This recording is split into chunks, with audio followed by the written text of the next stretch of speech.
Bine v-am găsit, bine v-am regăsit, dragilor din Zodia Leu, oriunde v-ați afla. Bine ați venit tuturor pe canalul meu Tarot Flori de Loto. Eu sunt Nina, pentru cei care nu mă cunosc, și ca de obicei mă bucur să vă am alături, atât pe dragii mei abonați, cum de asemenea și pe toți cei care poate sunteți pentru prima oară aici pe canal. Azi voi face lectura generală pentru luna iulie, a doua lună de vara acestui an 2025, așa că, dragilor, toți cei care aveți soarele, luna, Venus, ascendentul sau oricare alt aspect astral important pentru voi din harta voastră natală și care are legătură cu Zodia Leului, atunci această lectură este de asemenea și pentru voi. Desigur, dragilor, un lucru important de care, ca de fiecare dată, vă rog să țineți cont, și anume faptul că totuși este o lectură generală. Și fiind o lectură generală, voi, prin deciziile care le luați, vă construiți propriul viitor. Așa că vă rog din suflet să luați decât acele mesaje care rezonează cu voi, iar restul lăsați-le să zboare în univers, pentru că sigur sunt pentru alte energii care, într-o mai mică sau mai mare măsură, au o legătură cu Zodia Leu. Cei care deja mă urmăriți de ceva vreme știți că la lecturile lunare scot câte o carte din acest minunat oracol al frunzelor de ceai, câte o carte pentru fiecare săptămână a lunii. Să vedem așa o imagine de ansamblu asupra fiecărei săptămâni din luna iulie. Și prima săptămână din iulie pentru voi vine cu o perioadă de ușoară frustrare, cu anumite lecții care trebuie învățate.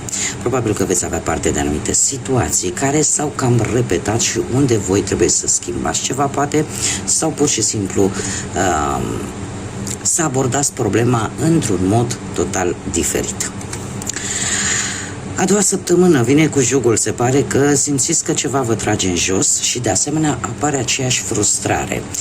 Dragilor, sunt probabil că unii dintre voi traversați o anumită situație în care dacă nu veți schimba ceva, nu veți aborda respectiva situație într-o manieră total diferită față de cum ați făcut-o până acum, frustrările voastre vor continua, iar lucrurile se pare că, într-adevăr, vă veți simți foarte apăsați de ceva care simțiți voi așa că parcă ori vă blochează, ori vă trage în jos.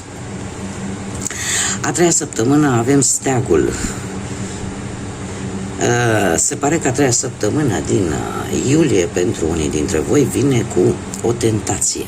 O tentație de a coborî garda, de a coborî standardele pe care voi și principiile pe care voi vi le-ați menținut până în acest moment. Apare, e și normal, după atâtea frustrări, la un moment dat zici, dom'le, hai că cobor garda, dar se pare că problema nu este acolo. Deci chiar ne spune acest mesaj în a treia săptămână din iulie: nu fi tentat să să-ți cobori standardele, să-ți cobori principiile tale, cele mai importante. Cea de-a patra săptămână din iulie vine cu Torța, care ne spune așa că apare o dezvoltare la nivel spiritual, apare o iluminare și o înțelegere mult mai profundă, mult mai clară și mult mai bună vis-a-vis de o anumită problemă. Haideți să vedem cu ce energie începeți luna iulie, dragilor, din Leu. Să vedem care este energia voastră.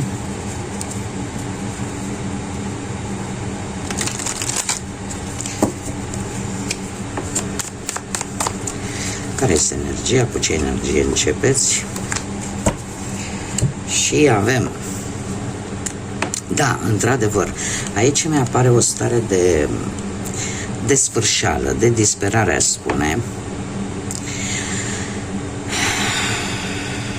Aveți anumite sentimente pe care le țineți în voi și nu le scoateți la suprafață, și asta vă face să fiți ușor pesimiști. Cam asta este energia cu care începeți voi iulie. Sunteți într-o fază în care unele lucruri ori nu dau rezultate, ori se vede cam și din primele cărți, sunteți destul de pesimiști. destul de pesimiști și ori nu știți să scoateți la suprafață ceea ce vă macină, ceea ce vă nemulțumește, ori pur și simplu considerați că e mai bine să le țineți pentru voi. Nu sunteți într-o energie tocmai benefică, tocmai pozitivă. Dar hai să vedem cum decurge iulie pentru voi, dragilor din Leu, în următoarea perioadă, în următoarea lună iulie, ce vine pentru dragii mei din Leu și cei cu legături importante cu această zodie. Și haideți să vedem pe parte profesională. Pe parte profesională, în 5 de cupe. Vă bate gândul sau v-a bătut gândul să lăsați un loc de muncă, să faceți o schimbare radicală la nivel de muncă. De ce? Poate ați avut întârzieri, poate nu vi s-au plătit banii care trebuiau, poate s-au pierdut niște ore extra sau niște bani extra sau o promisiune care nu s-a dus la bun sfârșit pe plan profesional și asta v-a cam pus pe gânduri. Avem aici o regină de cupe și încă un arcan major, pusnicul. Asta îmi spune de zodii de apă, rac, pești sau scorpion și desigur de zodia fecioarei. În prezent se pare că totuși ai o reușită într-un proiect destul de creativ sau poate că o persoană care are legături în zodii de apă te poate ajuta sau poate să-ți devină un bun aliat. Dacă nu vorbim de aceste energii, putem vorbi de voi care se pare că intuiția începe să lucreze și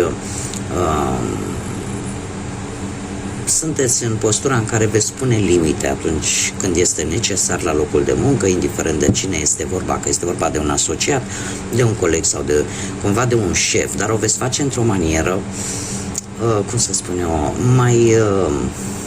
mai subtilă. Da? Sunteți înclinați în această lună să fiți un pic mai emoționali. Aveți așa o stare mai emoțională, un pic mai accentuată. Luna iulie, desigur, vine cu această energie a pusnicului care ne vorbește de un blocaj. Parcă îți vine să schimbi jobul, dar parcă stai să mă gândesc mai bine să nu pățesc cum am pățit în trecut, da, tot felul de gânduri. Pentru că aveți impresia că parcă se repetă o istorie din punctul ăsta de vedere profesional. Trebuie să vă mai spun că vă simțiți un pic mai solitari, parcă nu vă mai place aglomerația, nu prea mai vă place ambianța, poate la locul de muncă, vi se pare că e prea multă gălăgie și muncă deloc sau rezultate deloc. Așa că luna lui iulie pentru voi va fi o lună în care în mare parte veți încerca să stați cât mai retrași. Haideți să vedem pe plan financiar. Pe plan financiar, nu știu dacă o călătorie ați planificat-o voi și ați strâns ceva bănuți sau ați vrut ceva în legătură cu o mașină, poate să achiziționați o mașină, să puneți la punct o mașină, să vindeți o mașină sau un mijloc de transport. Da? Avem zodia rac, zodia berbec, care poate să vă spună ceva vis-a-vis de partea financiară. Că ceva timp în urmă se pare că ați recuperat poate vreo veche datorie sau va veni niște bănuți așa din exterior sau ați avut parte de un câștig la care nu v-ați așteptat. Iar în prezent sunteți parcă, nu știu, ori un pic mai organizați, ori câștigați vreun proces legal, dar aici mie mi-apare ori vreo moștenire, vreo reușită financiară. Vreo reușită financiară care poate să aibă legătură sau nu cu energia berbecului, cu cineva mai în vârstă, cu cineva care are foarte mare autoritate, care are o postură bine pusă din punct de vedere material, din punct de vedere social și care într-un fel sau altul va contribui la această reușită financiară a voastră. Luna iulie vine cu un 4 de spade, vine cu bani pe care ați vrea să-i cheltuiți pe o mini-vacanță, pe o dihnă. Eu sper să fie pe asta și să nu fie pe probleme medicale.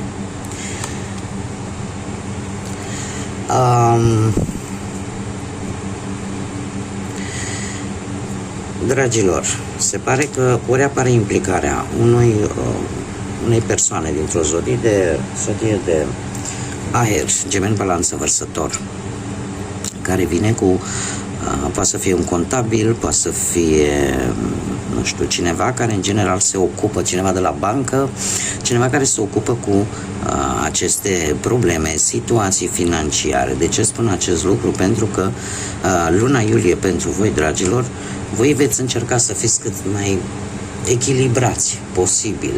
Da? Doar că e posibil să apară un mic blocaj financiar care, chiar dacă nu va dura, se pare că își va găsi rezolvarea ori cu ajutorul acestei persoane, ori pur și simplu această persoană vă va ajuta să luați niște bani extra, iar asta să soluționeze acest mic blocaj pe care o să-l traversați în iulie. Mergem mai departe. Partea sentimentală pentru cei care sunteți deja angrenați într-o pereche. Dragilor,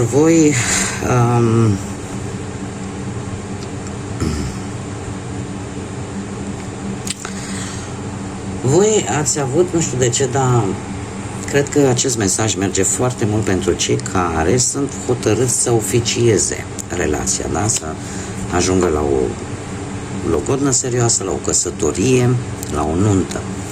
Acum, revenind la partea generală, aș spune că unii dintre voi ați traversat o problemă la nivel de familie și de relație implicit, care v-a pus un pic în dilemă. De ce? Pentru că e posibil ca și alte persoane să fie involucrate sau în respectiva situație, iar asta să vă oblige pe voi să găsiți soluții, să ieșiți din zona voastră de confort, în așa fel încât lucrurile să meargă bine în relația voastră. De asemenea, doiul de bâte ne poate vorbi de acea situație în care tu știi exact ce trebuie făcut în așa fel încât relația ta să funcționeze, relația ta să se îmbunătățească.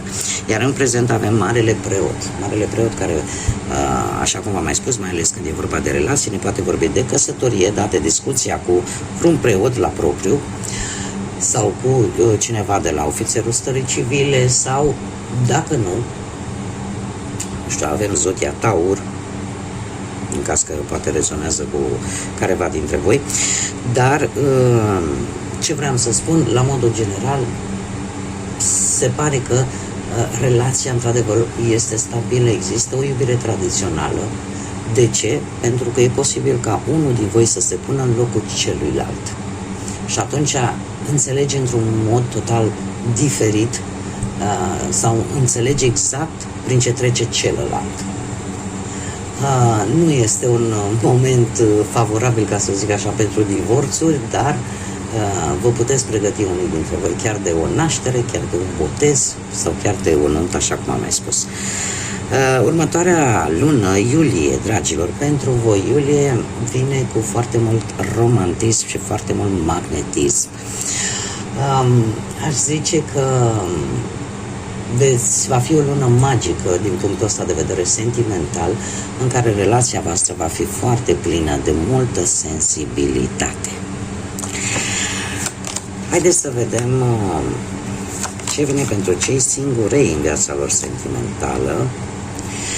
Dragilor, dragi, voi tocmai ce ați încheiat un capitol din viața voastră din punct de vedere sentimental cu cineva care posibil ori a fost la distanță până undeva prin străinătate, ori voi ați fost plecați, a fost ceva care a ajuns la un sfârșit. În acest moment, când voi credeți că totul s-a rezolvat, când voi credeți că este aproape gata să se termine această situație, e posibil să mai apară provocări, să mai apară ceva obstacole care să te întârzie în ceea ce tu ți-ai propus din punctul ăsta de vedere sentimental. Acum, ce poate să fie? Păi poate să fie, cum să zic eu, poate să fie persoane din exterior care încă să mai scormone acolo jarul. Luna iulie vine cu justiția.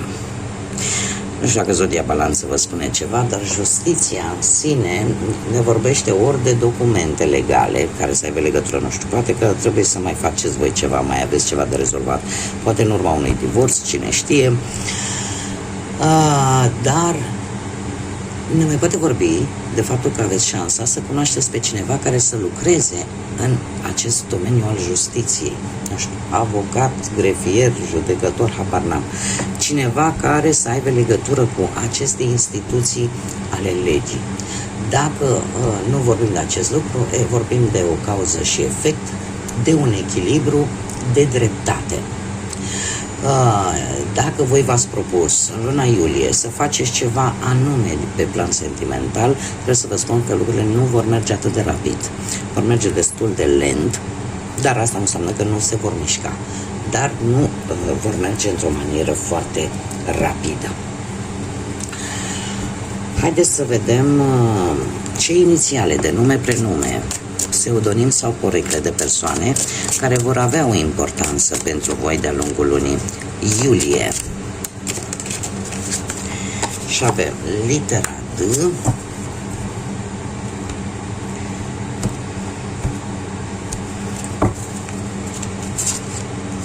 litera Y,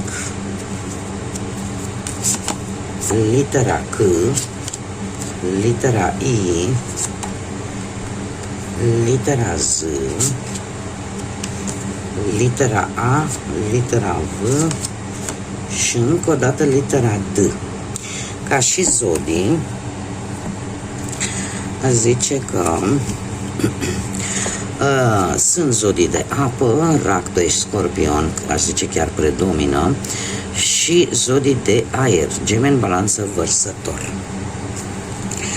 Haideți să vedem care este surpriza lunii iulie pentru voi, dragilor din Leu, din acest oracol al timpului. Care este surpriza, dragilor mei, din Leu în luna lui iulie?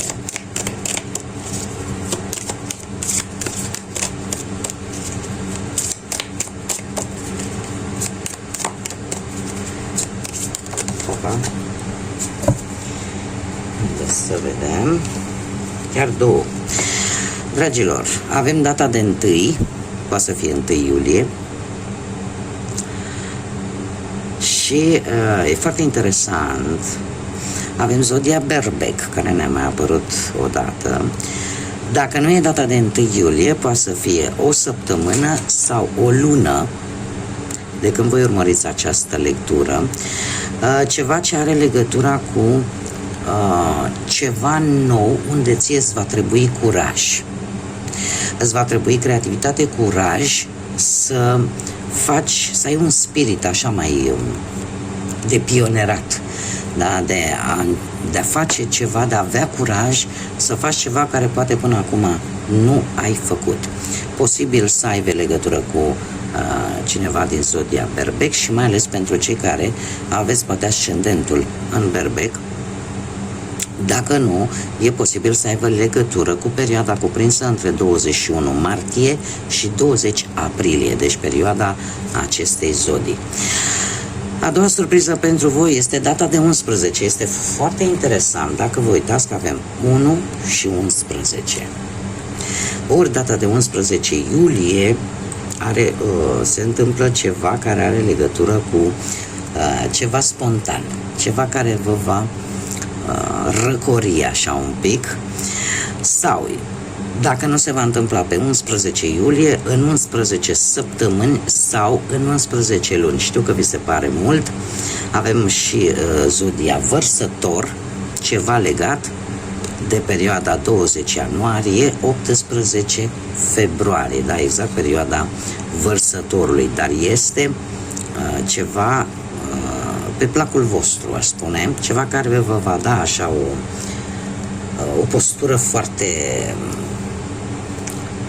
când vine tot în spaniolă, o postură foarte răcoritoare, așa, vă va revigora. Haideți să vedem și care este mesajul Universului pentru voi, dragilor din Leu, pentru luna iulie. Care este mesajul pentru dragii mei din Leu pentru luna iulie?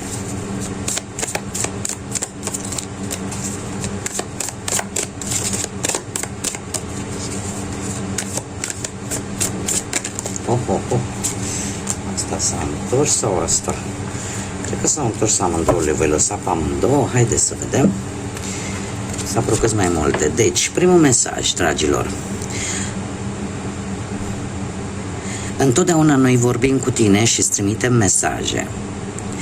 Când tu te simți singură într-o anumită situație, trebuie să știi că nu ești cu adevărat singură.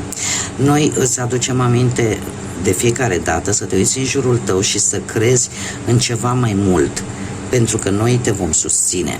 Este un mesaj poate din partea divinității, din partea universului, care îți spune că de fiecare dată când aveți câte o problemă și aveți senzația că sunteți singuri într-o anumită situație, de fapt trebuie să fiți atenți în jurul vostru, pentru că Dumnezeu, universul, ne vorbește, în primul rând, se folosește de oameni, se folosește de lucruri simple.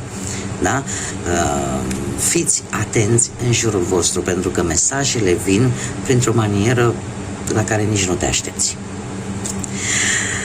Și mai am un mesaj care îmi spune așa: desigur, ai făcut greșeli, dar cred că cea mai mare greșeală este aceea de a nu încerca. Nu ai nimic ce să pierzi. Lucrul la care tu te tot gândești de ceva vreme ar trebui deja să începi să-l pui în aplicare, da? Să începi să acționezi. Decât să spui, ups, am greșit, mai bine să spui, ups, am greșit, decât să spui, dar dacă aș fi făcut cu tare lucru, ce-ar fi ieșit? Noi suntem aici să te susținem. Este de fapt un mesaj de încurajare și de faptul că toți greșim la un moment dat și eu le spun asta și la copiii mei și la cine vrea să le audă aceste cuvinte, vi le spun și vouă. Întotdeauna am zis că în viață trebuie să încerci, pentru că mai târziu e posibil să-ți pară rău că nu ai încercat și niciodată nu vei ști care ar fi fost rezultatul, decât să încerci și chiar dacă nu-ți iese așa cum tu ți-ai dori, cel puțin ai certitudinea, Dom'le, am încercat, nu a ieșit, din motive, deja nu mai contează, dar nu rămâi cu îndoiala și cu întrebarea, dar dacă aș fi încercat. Bun, dragilor, cam atât am avut pentru voi. Vă mulțumesc din suflet pentru prezență, mulțumesc încă o dată pentru toți cei care sunteți alături de mine și nemijlocit și sprijiniți acest proiect prin intermediul like-urilor, distribuirilor și comentariilor voastre. Și înainte de a încheia această lectură, nu pot să nu vă urez tuturor leilor care o să vă celebrați zilele de naștere în această lună călduroasă de vară, să fiți sănătoși, să aveți parte de zile de naștere cât mai frumoase alături de prieteni, să străluciți așa cum vă place și să aveți parte și voi de aceeași generozitate pe care o dați la rândul vostru. Așa că mulți ani fericiți tuturor și până data viitoare când ne vom reîntâlni, eu vă doresc tot binele din lume, pace în suflete și în gânduri și, desigur, să fiți iubiți.